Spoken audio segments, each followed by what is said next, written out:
Hello friends, मैं Prince Kumar Sharma स्वागत करता हूं आपके अपने YouTube channel SISN study point में। सो फ्रेंड्स, आज हम रीजनिंग का एक नया टॉपिक स्टार्ट करने वाले हैं। नया टॉपिक है हमारा घन, या कह सकते हैं क्यूब। तो फ्रेंड्स, इस चैप्टर को स्टार्ट करने से पहले कुछ खास पॉइंट्स इस चैप्टर के हम देख लेते हैं, जो हमारे क्वेश्चन को सॉल्व करने में हमारे काम आएंगे। कुछ फॉर्मूलेज हैं उसमें, तो चलिए स्टार्ट करते हैं। देखिए फ्रेंड्स, हमारा जो घन या क्यूब होता है उसका सरफेस, उसमें 6 सरफेस होते हैं। ठीक है, 6 सतह होती हैं और वो सभी सतह वर्गाकार होती हैं। आपके सामने ड्रॉ कर रहा हूं मैं एक घन।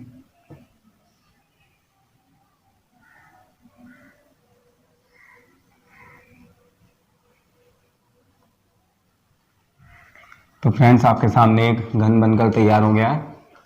देखिए, इसमें क्या होता है कि सपोज दैट हम इन जो इसके कॉर्नर है, वर्टेक्स से कोने हैं, उनको नेम दे देते हैं ABCD, और इसी तरीके से फिर यहाँ पीछे की साइड EFGH। ठीक है फ्रेंड्स, तो अब देखिए आप किसी भी, हमारा जो पहला पॉइंट है घन से, वो है कि किसी भी घन में 6 सतह होती हैं। ठीक है, कितनी सतह होती हैं? 6 सतह होती हैं। देखिए, मैं आपको काउंट करा देता हूं, जैसे कि ABCD एक सतह, तो ये जो आपको दिखाई दे रही है सामने वाली ABCD, ठीक है, तो एक सतह तो होगी ABCD। इसी तरीके से इसके ठीक पीछे एक सतह है EFGH,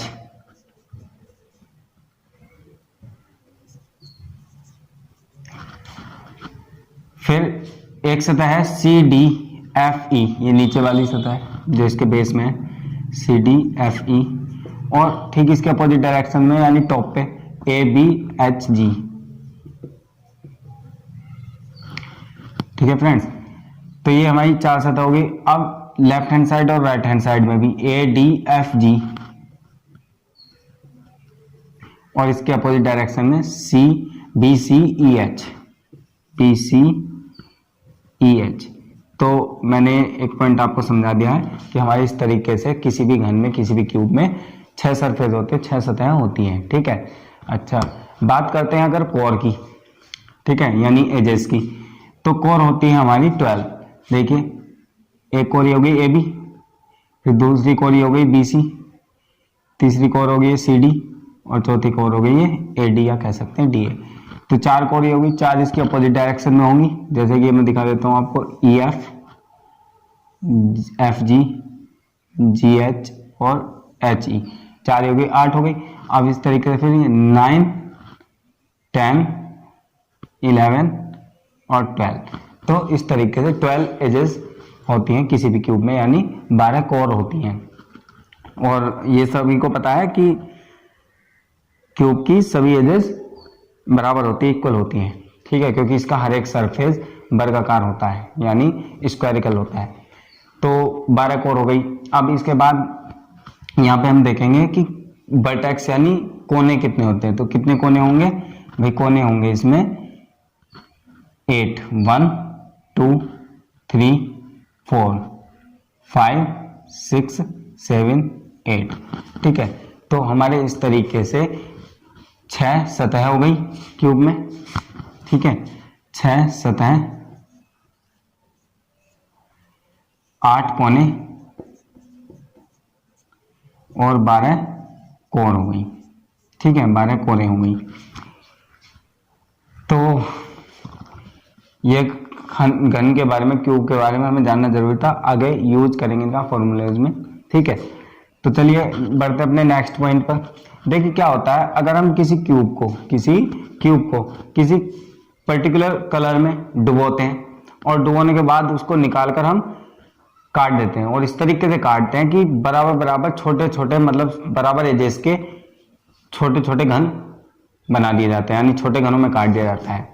तो इस तरीके से जो कुल छोटे घन होंगे उनकी कितनी संख्या होगी? तो इस तरीके से कुल छोटे घनों की संख्या होती है n क्यूब। कितनी होती है? n cube. अब सोचने वाली बात यह है कि यहाँ n क्या चीज है, ठीक है, हमें पता कैसे चलेगा n? तो n का पता ऐसे चलेगा कि जो बड़ा क्यूब होगा हमारा और छोटा क्यूब होगा, ठीक है।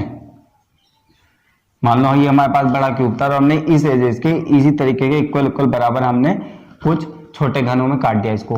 तो सपोज दैट इस घन की जो एज थी वो 6 थी और इस घन की एज थी 3, तो हमारा जो n होगा वो होगा 6/3 यानी 2। अब ये क्या है कि यहां पर आप देखेंगे जहां n बराबर बड़े घन की कोर, बड़े घन की कोर या भुजा बटे छोटे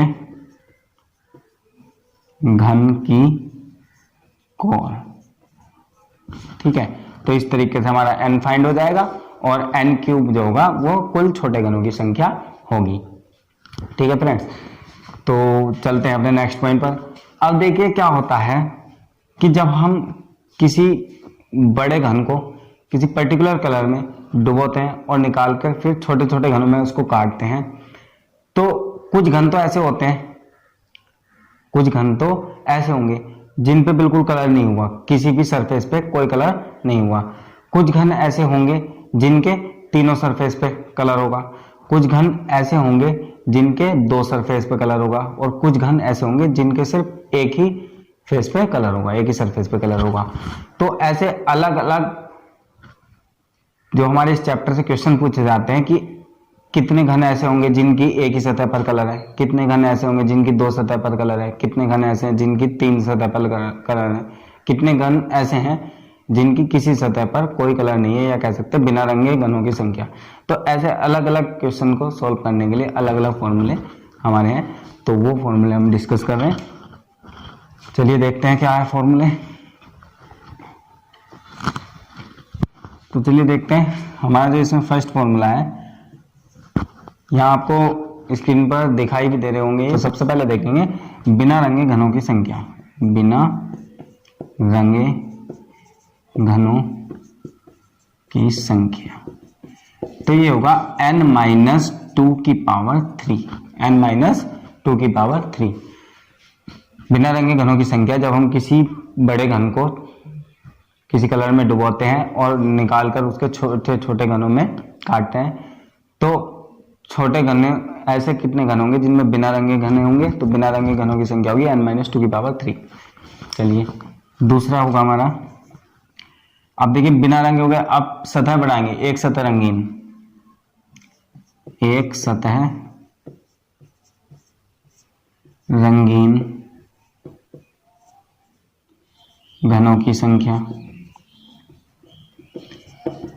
तो ये होंगे n-2 की पावर। अब देखिए जैसे जैसे हम सतह बढ़ाते चले जा रहे हैं ऐसे ही ऐसे हम यहाँ पे जो पावर है वो कम करते चले जाएंगे। तो n-2 की पावर 2 और इसमें मल्टीप्लाई करेंगे हम क्या, देखो सतह, एक सतह रंगीन घनों की संख्या। अब एक सतह वाले जो घन मिलेंगे वो आपको कहाँ पे मिलेंगे, सतह के साइड मिलेंगे, है ना, सामने ऊपर नीचे पीछे इस तरीके से इन फेसेस पे मिलेंगे। क्योंकि अगर कोर पे अगर कोई आ गया तो वो समझ लो 2 या 3, अगर यहाँ पे होता है कोई घन इस जगह पर, तो वो यहाँ पे भी सरफेस उसका कलर होगा, ठीक है, यहाँ भी सरफेस कलर होगा और यहाँ भी कलर होगा इस तरीके से। या अगर यहाँ पे होता है तो यहाँ इधर वाला सरफेस और इधर वाला, कम से कम ये 2 सरफेस हो जाएंगे कलर उसके। लेकिन अगर यहाँ पे अगर मिलता है कोई भी तो वो कैसा होगा, सिर्फ एक सतह वाला। तो ऐसे वाले घनों की संख्या निकालने के लिए हम क्या करते हैं, n-2 की पावर 2, और कितने सरफेस होते हैं हमारे घन में, होते हैं 6 सरफेस, तो हम 6 से मल्टीप्लाई करेंगे इसमें, ठीक है। चलिए अब अगले पॉइंट पे बढ़ते हैं। अगला पॉइंट हमारा 2 सतह रंगीन घनों की संख्या। तो मैंने आपको बताया था कि जैसे जैसे हमारी सतह बढ़ेंगे ऐसे ऐसे हम पावर कम करते चले जाएंगे। तो n-2 की पावर 1, ठीक है, लिखना चाहे लिख सकते हैं, नहीं तो रहने दें, n-2 की पावर 1। और 2 सतह रंगीन घन मैंने अभी आपको बताया कि अगर सपोज दैट यहाँ पे कोई घन है, ठीक है, यहाँ पर कोई घन है तो उसकी ये सतह भी रंगीन होगी अगर वो कोर पे हुआ तो, और ये भी। तो इस तरीके से दो सतरंगीन घनों की संख्या जो मिलेगी हमें, दो सतरंगीन घन होंगे वो कोरों से होंगे। और कितनी कोर होती है क्यूब में, तो 12 कोर होती है। तो यानी हम यहाँ पे 12 से मल्टीप्लाई करेंगे 12 से, n-2 की पावर 1 मल्टीप्लाई 12। तो दो सतरंगीन घनों का संख्या का फॉर्मूला हो गया। अब बढ़ते हैं हम तीन सतरंगीन पर। तीन सतरंगीन घनों की संख्या। तो तीन सतरंगीन घनों की संख्या कितनी होगी? देखिए मैं इसको तुमको इसी तरह से भी बता देता हूँ कि जैसे जैसे हमारी सतह बढ़ रही है वैसे वैसे पावर माइनस कम हो जाएंगी। तो n-2 की पावर 0। अब n-2 की पावर 0 का मतलब क्या है, किसी भी बेस की पावर अगर 0 होती है तो हो जाता है 1 अपने आप में मल्टीप्लाई। अब देखिए कितने ऐसे जो तीन सतरंगीन होंगे ऐसे घन हमें कहाँ से मिलेंगे, सिर्फ यहाँ से मिलेंगे, कॉर्नर से। ठीक है, देखिए भाई यहाँ भी कलर है, यहाँ भी कलर और यहाँ भी कलर कोने पे है ना। अगर मान लो यहाँ होगा तो यहाँ सिर्फ दो सतह ही कलर मिलेंगे क्योंकि बाकी तो बीच में आ जाएंगे। ठीक है, तो ये सिर्फ अब ऐसी जगह सिर्फ एक ही हो गई, एक ही कितने कोने होंगे 8, क्यूब में 8 कोने होते हैं तो इसलिए हम इसे मल्टीप्लाई करेंगे 8 से। तो यानी 8 बन जा 8। तो तीन सतरंगीन घनों की संख्या हमेशा हमें कहाँ से मिलेगी, कोनों से मिलेगी। और कोने कितने होते हैं 8, तो हमेशा इनकी वैल्यू फिक्स रहती है। कोई भी घन है अगर उसको किसी कलर में डुबोया जाता है और काटा जाता है छोटे छोटे घनों में, तो चाहे वो किसी भी एजेस के हों, उनमें हमेशा जो तीन सतरंगीन घन होंगे वो हमेशा 8 ही होंगे। ये आपको याद रख लेना। अच्छा, सीधे से क्वेश्चन यही आ सकता है। ठीक है, तो बस सीधे कुछ नहीं करना, कोई कैलकुलेशन नहीं करना, सीधे 8 आंसर आपको देना है। तो चलिए अब हमने इस चैप्टर में जो इम्पोर्टेंट पॉइंट्स थे वो हमने पढ़ लिए, समझ लिए। फ्रेंड्स अभी हमने इस चैप्टर के इम्पोर्टेंट पॉइंट्स रीड कर लिए। अब ये क्वेश्चन एक्सरसाइज से हम करेंगे। तो चलिए मैं क्वेश्चन रीड कर देता हूँ। 3 सेंटीमीटर भुजा के एक ठोस घन को लाल रंग से रंगने के बाद उसे एक सेंटीमीटर भुजा के छोटे छोटे घनों में काटा गया है। इस जानकारी पर आधारित कुछ प्रश्नों के उत्तर दीजिए। एक सतह रंगीन घनों की संख्या, ये पहला प्रश्न है हमारा। दूसरा प्रश्न है दो सतह रंगीन घनों की संख्या कितनी होगी। तीसरा प्रश्न है ऐसे कितने घन होंगे जिनकी 3 सतह रंगीन होगी। और चौथा प्रश्न है बिना रंगे घनों की संख्या बताइए। पांचवा प्रश्न है कुल छोटे घनों की संख्या बताइए। चलिए हम इसके 5th क्वेश्चन से स्टार्ट करते हैं। देखिए जो हमारा बड़े घन की भुजा है वो है 3 और छोटे घन की भुजा जिन छोटे घनों में काटा गया है वो है 1। तो यहाँ पर जो n होगा हमारे कुल छोटे घनों की संख्या, ठीक है, वो कितनी होगी। पहले हमें उसके लिए क्या करना पड़ेगा, n निकालना होगा। तो n क्या होता है बराबर 3/1 यानी बड़े घन की भुजा बटे छोटे घन की भुजा। तो इस तरीके से n आया हमारा 3। अब 5th क्वेश्चन हो जाता है हमारा क्या, कुल छोटे घनों की संख्या। तो कुल छोटे घनों की संख्या होती है क्या, n क्यूब यानी n की पावर 3 यानी n कितना हमारा 3 की पावर 3 यानी 27। तो ऐसे कुल छोटे घन 27 होंगे। ठीक है, इसके बाद क्वेश्चन नंबर 1 पे चलते हैं। क्वेश्चन नंबर 1 है हमारा एक सतह रंगीन घनों की संख्या। एक सतह रंगीन घनों की संख्या। तो देखिए एक सतह रंगीन घनों की संख्या के लिए क्या फॉर्मूला हमारा, n-2 की पावर 2 और मल्टीप्लाई ऐसे घन मिलते हैं हमें हमेशा सतह से। तो हम सतह की संख्या 6 होती है, लिख लेंगे। अब n कितना है 3 - 2 की पावर 2 मल्टीप्लाई 6। 3 में 2 माइनस किया 1 की पावर 2 मल्टीप्लाई 6 यानी 1 × 6 = 6।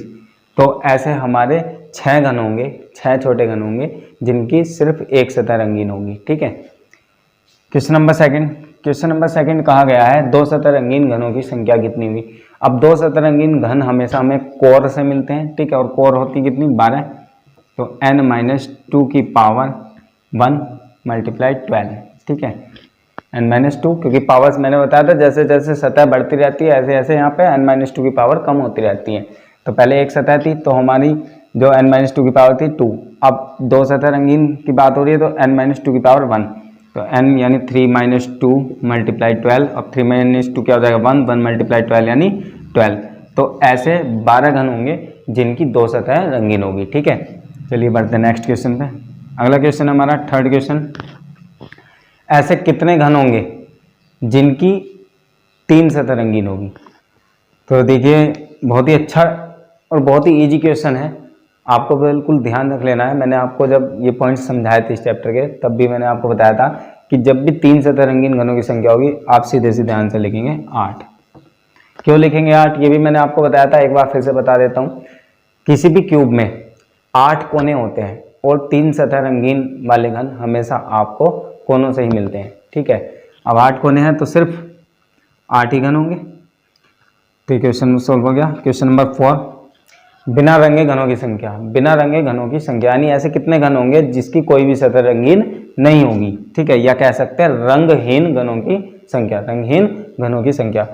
तो फॉर्मूला था इसका n-2 की पावर 3, बस सिंपल सा यही फॉर्मूला था, n-2 की पावर 3। अब n-2 की पावर 3 यानी 3-2 की पावर 3, और आप जानते हैं 3-2 यानी 1, 1 की पावर 3 यानी 1। तो ऐसा सिर्फ एक ही घन होगा जिसकी कोई सतह रंगीन नहीं होगी, ठीक है, इस जानकारी के आधारित। क्वेश्चन नंबर 5 मैंने आपको सबसे शुरू में करा दिया है, कुल छोटे घनों की संख्या यानी n³ यानी 3 यानी 27। तो ये क्वेश्चन सॉल्व हो गया है फ्रेंड्स। ये चैप्टर क्यूब यानी घन का फर्स्ट पार्ट है। नेक्स्ट पार्ट मैं कल पब्लिश करूँगा, और आज हमने इसके जो खास पॉइंट थे उनको समझा है, ठीक है। और एक क्वेश्चन क्या है, कल मैं कुछ नए क्वेश्चन लेकर आऊँगा। और आपने देखा होगा कि इसमें मैंने कहा था कि 3 सेंटीमीटर भुजा के एक ठोस घन को लाल रंग में डुबोकर या रंगने के बाद 1-1 सेंटीमीटर में काटा गया। तो रंग की बात की थी, लेकिन यहाँ सॉल्यूशन करते समय हमने उसका कोई बेस पर कलर पे फोकस नहीं किया, लेकिन जब ये एक ही कलर की बात होती है। लेकिन अब क्वेश्चन ऐसे आएंगे कि क्या होगा कि 2 सतह किसी अलग कलर से कलर की गई होंगी, बाकी की सतह 4 या फिर 2-2 करके अलग अलग रंगों से कलर की गई होंगी। तो ऐसे में क्या हो जाता है, फोकस रखना पड़ता है कलर पे, और कलर भी दिए हो जाते हैं कि कौन से रंग के लिए पूछा जाता है, तो अलग थोड़ा सा डिफरेंट हो जाता है। उन्हें सॉल्यूशन करते समय फोकस रखा जाएगा, उनको पूरा ध्यान रखा जाता है। तो क्वेश्चन हम सॉल्व करेंगे आने वाले पार्ट्स में। तो आज के लिए इतना ही। सो फ्रेंड्स, इजाज़त चाहूँगा। अगर आपको वीडियो अच्छी लगी है तो प्लीज़ इसको लाइक करें, शेयर करें और कमेंट करें अगर आपको किसी भी प्रकार का कोई इम्प्रूवमेंट चाहिए हमारी वीडियोज़ में। Thanks for watching.